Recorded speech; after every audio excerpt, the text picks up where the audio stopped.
कई धरने प्रदर्शनों के बावजूद भी सरकार जो है जाग नहीं रही है। जनता को यथा जिस तरह उसे इलाज मिलना चाहिए। डॉक्टर भी उन्हें सीधा बाहर के लिए रेफर कर दिया जाता है। में गया है जो पहले यहाँ पे मूलभूत सुविधाएं उपलब्ध थी, आज की डेट में वो भी यहाँ पे उपलब्ध नहीं है। 8-9 दवाइयाँ लिख के दी हैं और जिसमें से उन्होंने सिर्फ यहाँ से मुझे सिर्फ 2 दवाइयाँ उन्होंने दी हैं, बाकी दवाइयाँ बयास दे दी है। नमस्कार, आप देख रहे हैं न्यूज़ 31 उत्तराखंड। आज हम पहुंचे हैं रामनगर के सरकारी अस्पताल स्वर्गीय रामदत्त जोशी राजकीय संयुक्त चिकित्सालय। आपको बता दें कि रामनगर का सरकारी अस्पताल जो कि कुमाऊं और गढ़वाल के प्रवेश द्वार पर स्थित है और यहां हर रोज़ भारी संख्या में कुमाऊं और गढ़वाल के अलावा उत्तर प्रदेश की सीमाओं से भी कई मरीज उपचार के लिए आते हैं। सरकार ने पिछले दिनों इस रामनगर के सरकारी अस्पताल को इस मकसद से PPP मोड पर दिया था कि रामनगर के सरकारी अस्पताल की स्वास्थ्य सुविधाएँ बेहतर हों और यहाँ आने वाले मरीजों को बेहतर उपचार मिल सके। लेकिन जब से PPP मोड पर सरकार ने अस्पताल दिया है तब से लगातार चर्चाओं में है। यहाँ मरीजों के साथ जो चिकित्सकों द्वारा व्यवहार किया जा रहा है या उपचार नहीं मिल रहा है और कई मरीजों जो है यहाँ दम भी तोड़ चुके हैं, कई मासूमों की जान भी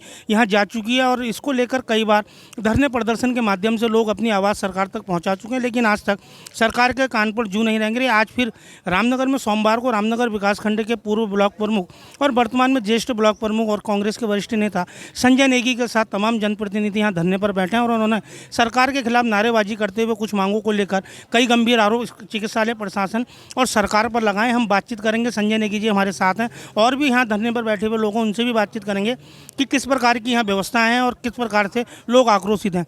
देखिए, जो रामनगर का एकमात्र संयुक्त चिकित्सालय था जिसे कुमाऊं और गढ़वाल का प्रवेश द्वार कहा जाता है, इसको राज्य सरकार के द्वारा PPP मोड पर दिया जा चुका है और लगभग 18 माह से ऊपर हो चुके हैं इस अस्पताल को PPP मोड पे दिए गए हुए।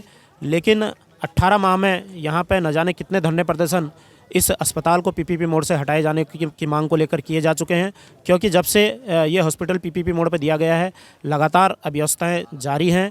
यहाँ पर अल्ट्रासाउंड नहीं हो रहा है, यहाँ पर CT स्कैन नहीं हो रहा है, यहाँ पे खून की जांचें नहीं हो रही हैं और रोज़ मरीज़ और मरीज़ के तीमरदारों के साथ यहाँ पे डॉक्टर्स द्वारा और स्टाफ द्वारा अभद्रता की जाती है, जिसके लिए हमने कई बार अस्पताल प्रशासन को भी बताया, SDM के माध्यम से ज्ञापन भी दिया, धरने प्रदर्शन भी किए, लेकिन इनके कानों में कोई जू नहीं रेंगती है। और 18 माह में कई धरने प्रदर्शनों के बावजूद भी सरकार जो है जाग नहीं रही है और आज इसी को लेकर हमने यहाँ पर 1 दिवसीय उपवास और धरना का कार्यक्रम इस सरकार को जगाने के लिए, सोई हुई सरकार को जगाने के लिए यहाँ पे किया गया है।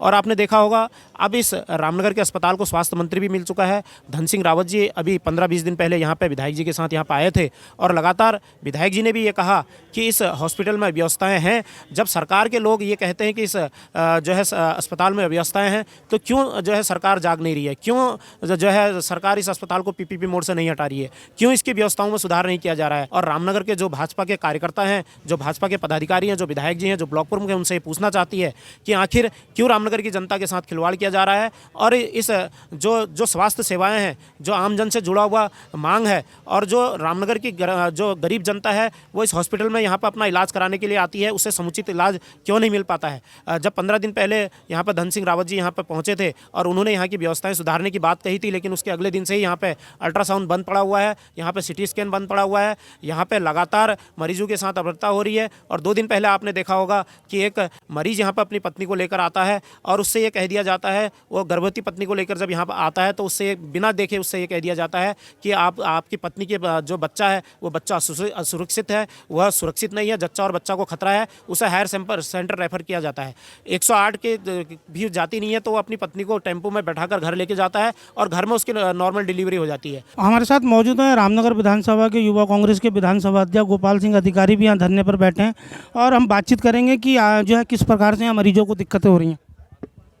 देखिए, जब से अस्पताल PPP मोड में गया है, जो पहले यहाँ पे मूलभूत सुविधाएं उपलब्ध थी, आज की डेट में वो भी यहाँ पे उपलब्ध नहीं है। जैसे अल्ट्रासाउंड हो गया, CT स्कैन हो गया और ना ही यहाँ पे डॉक्टर हैं। ये डॉक्टर जो हैं बिल्कुल तानाशाह हो चुके हैं, बिल्कुल अभद्रता इस प्रकार करते हैं। बीते दिनों आपने सुना होगा विधायक जी भी यहाँ पे अपने उपचार के लिए आए थे, उनके साथ भी इन्होंने ऐसा ही व्यवहार किया, उन्हें भी उपचार ठीक से नहीं मिल पाया, जिसके बाद उन्होंने CMO से शिकायत करी, उसके बाद उनका उपचार हुआ। तो जब विधायक जी को ही उपचार नहीं मिल रहा तो आम जनता को क्या उपचार मिलेगा, ये हम कह सकते हैं। जो है राजनीति में अपने एक लंबा उनका जो है राजनीतिक अनुभव, आज वो भी जनता की इस मांग को लेकर यहाँ धरने पर बैठे हैं, उनसे भी बातचीत करेंगे कि किस प्रकार की यहाँ जो है मरीजों को दिक्कतें हो रही हैं। आप लंबा समय आप जब यहाँ अल्ट्रासाउंड मशीन नहीं है, यहाँ कोई उपचार के यंत्र नहीं है और डॉक्टरों का व्यवहार सही नहीं है, जनता परेशान है।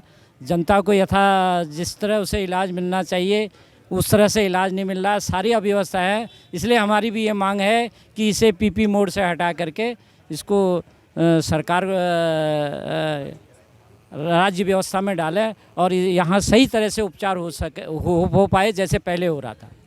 और भी हमारे साथ यहाँ महिलाएं भी बैठी हैं धरने पर, कि महिलाओं से भी बातचीत करेंगे कि किस प्रकार से जो है यहाँ महिलाओं को, क्योंकि खास तौर पर जो है महिलाएं ज़्यादा परेशान रहती हैं और महिलाओं का जो है प्रतिनिधित्व यहाँ करती हैं। हम आपसे भी बातचीत करेंगे कि किस प्रकार जो है यहाँ अस्पताल में आज आप आई हैं, तो किस प्रकार की यहाँ मरीजों को और ख़ासतौर पर महिलाओं को जो है परेशानियों का सामना करना पड़ रहा है। देखिए, हम आज रामनगर में संयुक्त चिकित्सालय में एक दिवसीय धरना प्रदर्शन पर बैठे हुए हैं।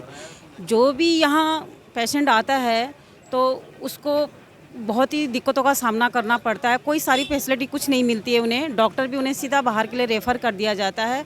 हम चाहेंगे शासन प्रशासन द्वारा यह देखा जाए, इसे संज्ञान में लिया जाए। कई बार हमारे संजय भाई ने भी कई बार इस मुद्दे को उठाया है, कई बार वो किया है, लेकिन इस पर शासन प्रशासन ने कोई गौर नहीं किया है। हम चाहते हैं कि शासन प्रशासन इस पर गौर करे और जो भी खामियाजा, जो भी दिक्कत यहाँ आ रही है उस पर तुरंत कार्रवाई हो और संज्ञान में लेकर के इसे दुरुस्त किया जाए। हमारे साथ ग्राम प्रधान भी मौजूद हैं जो कि विकलांग हैं, ज्वाला प्रसाद जी। जो किस प्रकार की यहाँ दिक्कतें हैं कि अस्पताल में आप भी आते हैं। प्रधान जी, आपका स्वागत है। रामनगर के अस्पताल को लेकर आपकी क्या राय है? देखिएगा, अभी लगभग 1 महीना 15 दिन पहले मेरा एक रामनगर से जाते हुए मैं थोड़ा गिर गया था, जिसके वजह से मेरा ये हाथ अभी भी इस समय फ्रैक्चर है। तो मैं रात को 8:30 बजे यहाँ पर आया था, मगर यहाँ की व्यवस्थाएं देखकर मुझे नहीं लगता है कि जैसा पहले चलता था ये अस्पताल वैसे चल रहा है। और दूसरी बात यह है कि मुझे यहाँ पर थोड़ी चोट आई थी, हड्डी में थोड़ा फ्रैक्चर हुआ था। तो इन्होंने यहाँ पर पहली बात तो डॉक्टर नहीं थे। ये मामला लगभग 8:30-9 बजे का था रात को, मगर यहाँ पर कोई भी डॉक्टर नहीं थे, जिसके कारण मुझे इन्होंने हाई सेंटर के लिए, हल्द्वानी के लिए मुझे यहाँ से रेफर के लिए किया था। और फिर मैंने वही काम जो यहाँ होना था, वही काम मैं प्राइवेट हॉस्पिटल में जाकर करा रहा हूँ। अब मेरे ये बात समझ में नहीं आ रही है, जब इतनी अच्छी व्यवस्थाएं सौंपी हैं यहाँ अस्पताल को, आखिर में वो क्यों नहीं चल पा रही हैं, जिसके कारण मेरे जैसे व्यक्ति को और जो मेरे जैसे व्यक्ति और भी हैं उनको काफ़ी समस्याओं का सामना करना पड़ रहा है। हमारे साथ और भी यहाँ अभी मरीज हैं, अस्पताल में आज आए थे, तो हम इनसे भी बातचीत करेंगे कि आपको किस प्रकार की यहाँ दिक्कत हुई है। ऐसा है जी, मैंने अपनी ये दवाई, ये डॉक्टर साहब ने दवाई लिख के दी हैं मुझे, और इसमें से यहाँ पर 8-9 दवाई लिख के दी हैं, और जिसमें से उन्होंने सिर्फ यहाँ से मुझे सिर्फ 2 दवाई उन्होंने दी हैं, बाकी दवाई आप बाजार से लीजिए। अब बताओ, ऐसे कोई फ़ायदा है यहाँ का अस्पताल का? इससे तो ये है कि इस दवाई इसको जो है पीपी मोड से हटा दिया जाए बिल्कुल से। तो आपने सुना कि रामनगर में किस प्रकार सरकारी अस्पताल को लेकर लोगों का आक्रोश है, जनप्रतिनिधियों का आक्रोश है।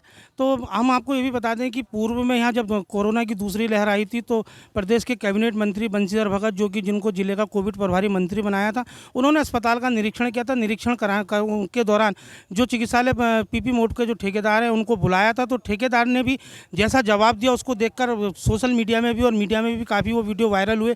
खबरें भी छपी कि किस प्रकार ठेकेदार ने मंत्री को जवाब दिया कि मंत्री भी उनके सामने कुछ नहीं बोल पाए और ठेकेदार का जो जवाब था उसको लेकर भी सरकार और मंत्री खामोश रहे। तो वहीं हाल ही में प्रदेश के स्वास्थ्य मंत्री डॉक्टर धन सिंह रावत ने भी यहाँ अस्पताल का निरीक्षण किया था और निरीक्षण के दौरान मरीजों ने कई खामियां बताई थी और उन्होंने व्यवस्थाएं दुरुस्त करने की बात कही थी। तो वहीं स्थानीय विधायक दीवान सिंह बिष्टी ने भी जो है आरोप लगाया था कि वो उपचार कराने आए थे, उनका भी उपचार नहीं किया गया और यहाँ जो है उनके साथ भी अभद्रता की गई। तो लगातार मरीजों और उनके साथ तीमारदारों के साथ तो अभद्रता हो रही है, तो वहीं कई मासूमों की ज़िंदगी के साथ भी मरीजों को जो है हायर सेंटर रेफर किया जा रहा है। आज जो मांग की गई है मुख्य रूप से कि रामनगर के सरकारी अस्पताल को तत्काल पीपी मोड से हटाया जाए और यहाँ जो अल्ट्रासाउंड और सीटी स्कैन की मशीनें बंद पड़ी हैं उन्हें चालू किया जाए। तो वहीं मरीजों का यह भी आरोप है कि यहाँ जो आशा वर्कर हैं गर्भवती महिलाओं को उपचार के लिए लाती हैं, तो आशा वर्करों के साथ भी यहाँ मौजूद स्टाफ और चिकित्सकों द्वारा व्यवहार ठीक से नहीं किया जा रहा है। वो आशा वर्करें भी काफ़ी यहाँ के व्यवहार को लेकर काफ़ी परेशान है। तो वहीं मरीजों का आरोप है कि डॉक्टरों को जब वो दिखाने आ रहे हैं तो दवाइयाँ जो है पर्चे में लंबी चौड़ी दवाई लिखी जा रही हैं और कहा जा रहा है कि दवाई ले लो। जब वो अस्पताल अस्पताल में बने मेडिकल स्टोर पर पहुंच रहे हैं तो 10 दवाइयों में से मात्र 2 दवाइयाँ ही अस्पताल से उपलब्ध कराने के साथ ही बाकी दवाइयाँ बाहर से लेने के लिए कहा जा रहा है। तो कुल मिलाकर सरकार ने जिस मकसद से रामनगर के सरकारी अस्पताल को पीपी मोड पर दिया था, आज वो सरकार की जो भी योजना थी वो धरातल पर नहीं है। और ख़ास तौर पर जो इसका आमतौर पर शिकार हो रहे हैं रामनगर में आने वाले गरीब मरीज इसका शिकार हो रहे हैं और उनकी ज़िंदगी के साथ खिलवाड़ हो रहा है। वहीं मरीजों को, जो गरीब मरीज यहाँ उपचार नहीं मिल पा रहा, उनको हायर सेंटर रेफर किया जा रहा है। तो वहीं महंगे दामों में जो है निजी चिकित्सालयों की शरण लेनी पड़ रही है। ऐसे में मरीजों के आगे और रामनगर की जनता के आगे एक गंभीर समस्या खड़ी हो गई है। सभी लोगों की मांग है कि रामनगर के इस सरकारी अस्पताल को तत्काल पीपी मोड से हटाकर सरकार अपने नियंत्रण में चलाए और यहाँ पर जो व्यवस्थाएं हैं उनको दुरुस्त करे। रामनगर से राजीव अग्रवाल के साथ कैमरामैन बंटी अरोड़ा, न्यूज़ 31 उत्तराखंड। उत्तराखंड से जुड़ी तमाम खबरों को देखने के लिए हमारे चैनल को सब्सक्राइब करें और बेल आइकन दबाना ना भूलें।